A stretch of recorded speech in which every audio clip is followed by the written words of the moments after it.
Break બાદ આપનું પુનઃ સ્વાગત છે। સમાચારમાં આગળ વધીએ અને ઠંડીની વાત કરીએ તો ઉત્તર ભારતમાં ઠંડીની લહેર હજુ ચાલુ છે, ત્યારે દિલ્હીમાં લોકો ઠંડીથી ઠૂંઠવાઈ રહ્યા છે। ઠંડીથી બચવા માટે લોકો તાપણા અને ચાની ચુસ્કીલા નજરે આવી રહ્યા છે, તો ધુમ્મસના કારણે પણ વાહન વ્યવહારને અવરજવર કરવામાં મુશ્કેલીનો સામનો કરવો પડી રહ્યો છે।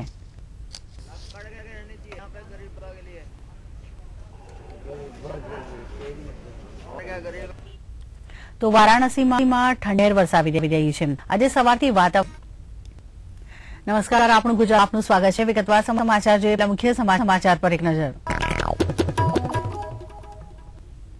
સમાચાર વિગતવાર। મુખ્યપ્રધાન નરેન્દ્ર મોદી આજથી 4 દિવસ માટે દિલ્હીના પ્રવાસે છે, જેમની તો આ અત્યાર સુધીના રાષ્ટ્રીય સમાચાર અને થોડી જ વારમાં અમે રજૂ કરીશું આપણું ગુજરાત, પરંતુ એ પહેલા આપણે જણાવી દઈએ કે આ ચેનલના તમામ બુલેટિન આપ news18.com પર જોઈ શકશો અને સાથે દેશ વિદેશના સમાચાર અંગ્રેજીમાં વાંચી પણ શકશો। અને હવે સમય છે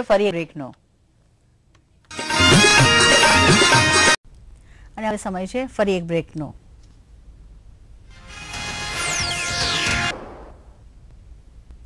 બ્રેક બાદ આપનું પુનઃ સ્વાગત છે અને સમાચારમાં આગળ વધતા એક મહત્વના સમાચાર આવી રહ્યા છે, તેના પર નજર કરીએ તો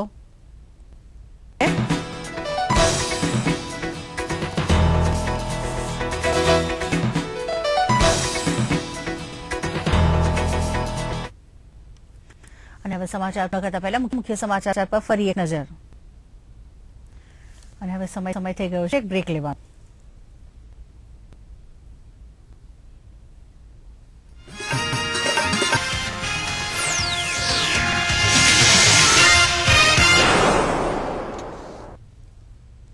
બ્રેક બાદ પુનઃ સ્વાગત છે। સમાચારમાં આગળ વધીએ તો ભૂતપૂર્વ કેન્દ્રીય ગૃહ સચિવે ગૃહપ્રધાન સુशील कुमार शिंदेના દાવાને પાયા વિહોણા આવ્યા છે, જેમાં इसलिए दोस्त वो प्रमाणित है, वो जांचे हैं, वो परखे। મુખ્યપ્રધાન અને ભાજપના પીએમ પદના ઉમેદવાર નરેન્દ્ર મોદીએ કરેલા કોંગ્રેસ મુક્ત ભારત અંગેના નિવેદનનું સામાજિક કાર્યકર્તા કેબદીએ સમર્થન કર્યું હતું। તેમણે જણાવ્યું કે મોદી પાસે કાબેલિયત છે, તેમની પાસે અનુભવ છે, તેમજ તેઓ ઈમાનદાર છે, માટે તેમને તક આપવી જોઈએ। વિગતવાર સમાચાર જોઈશું, પરંતુ અત્યારે આ સમાચારમાં આગળ વધતા વાત કરીએ તો અમદાવાદ એનેક્સીમાં બોલીવુડ સુપરસ્ટાર સલમાન ખાન આવ્યા છે અને મુખ્યપ્રધાન નરેન્દ્ર મોદીએ પણ સલમાન ખાન સાથે એનેક્સી ખાતે એક બેઠક ગોઠવી છે।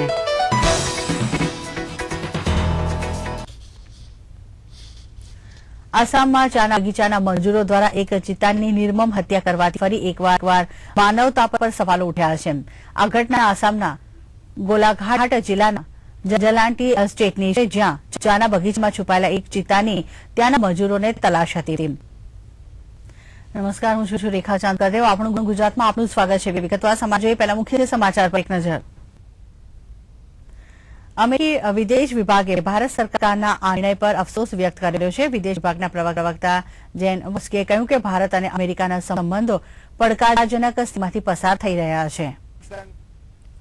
આગામી લોકસભા ચૂંટણીને લઈને ગુજરાતમાં આમ આદમી પાર્ટીની સક્રિયતા વધારવાના પ્રયાસો જોવા મળી રહ્યા છે।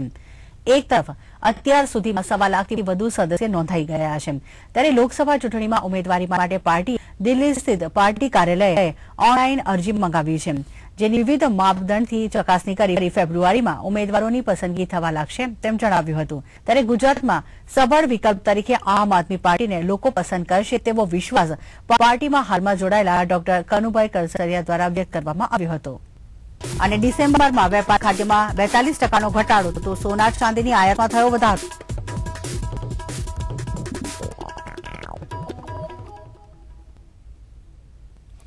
સમાચાર વિગતવાર। આજથી નેશનલ એજ્યુકેશન સમિટનો પ્રારંભ થયો છે। ગાંધીનગર ખાતે 2 દિવસ એજ્યુકેશન સમિટનો મુખ્યપ્રધાન મોદીના હસ્તે પ્રારંભ કરવામાં આવ્યો છે। બ્રેક બાદ આપનું પુનઃ સ્વાગત છે અને હવે સીધા જઈએ નવી દિલ્હી કે જ્યાં પ્રવાસી ભારતીય દિવસને મુખ્યપ્રધાન નરેન્દ્ર મોદી સંબોધી રહ્યા છે। ગુજરાત કોંગ્રેસ પ્રેરિત ભાજપ સરકાર વિરુદ્ધની જાગૃતિની સદાચાર યાત્રાનું બનાસકાંઠાના થરાથી નીકળેલી યાત્રા દાંતા તાલુકામાં આવી પહોંચી હતી, જ્યાં મોટા સડો ખાતે આ યાત્રાને લઈને આવેલા કોંગ્રેસના ભૂતપૂર્વ પ્રદેશ અધ્યક્ષ સિદ્ધાર્થ પટેલનું સ્વાગત કરાયું હતું।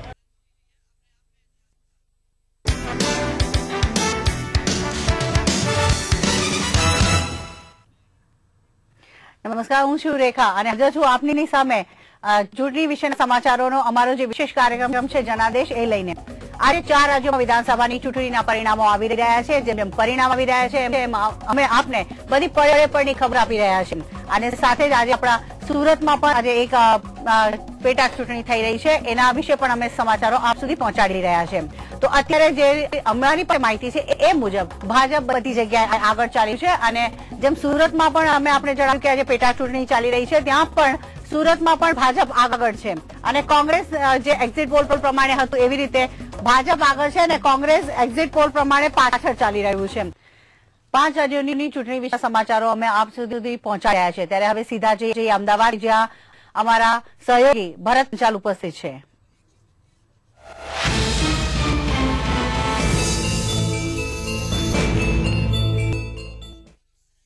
આભાર રેખા. અમદાવાદ સ્ટુડિયોમાં આપનું સ્વાગત છે.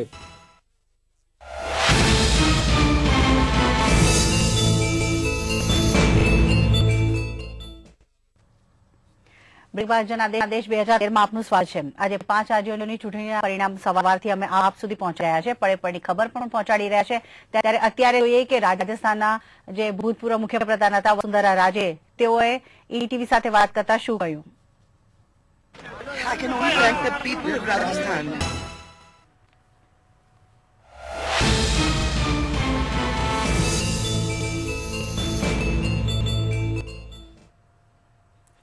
બ્રેક બાદ જનાદેશ 2013 આપનું સ્વાગત છે. આજે જ્યારે 4 રાજ્યોમાં ચૂંટણીના પરિણામો આવી રહ્યા છે, દરેક પળે ખબર અમે આપ સુધી પહોંચાડી રહ્યા છે. ત્યારે હવે જોઈએ કે રાજસ્થાનમાં શું ચિત્ર છે. રાજસ્થાનની વાત કરીએ તો રાજસ્થાનમાં કોંગ્રેસને 37 સીટો મળી છે, તેઓ 37 સીટોથી આગળ ચાલી રહ્યા છે.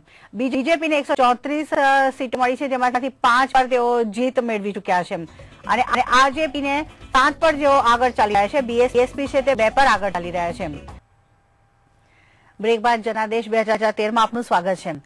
બ્રેક લેતા પહેલા અમે આપણે જણાવ્યું કે સુરત પશ્ચિમ બેઠકનું જે પરિણામ હતું આવી ગયું છે, જેમાં પૂર્ણેશ મોદી જે ભાજપના હતા ઉમેદવાર, તેમનો વિજય થયો છે. તેઓ 62,284 મતોથી તેમનો વિજય થયો છે. અને વધુ ચર્ચા માટે સીધા જઈએ અમદાવાદ, જ્યાં ઉપસ્થિત છે અમારા બ્યુરો ચીફ હિતલ પારેખ.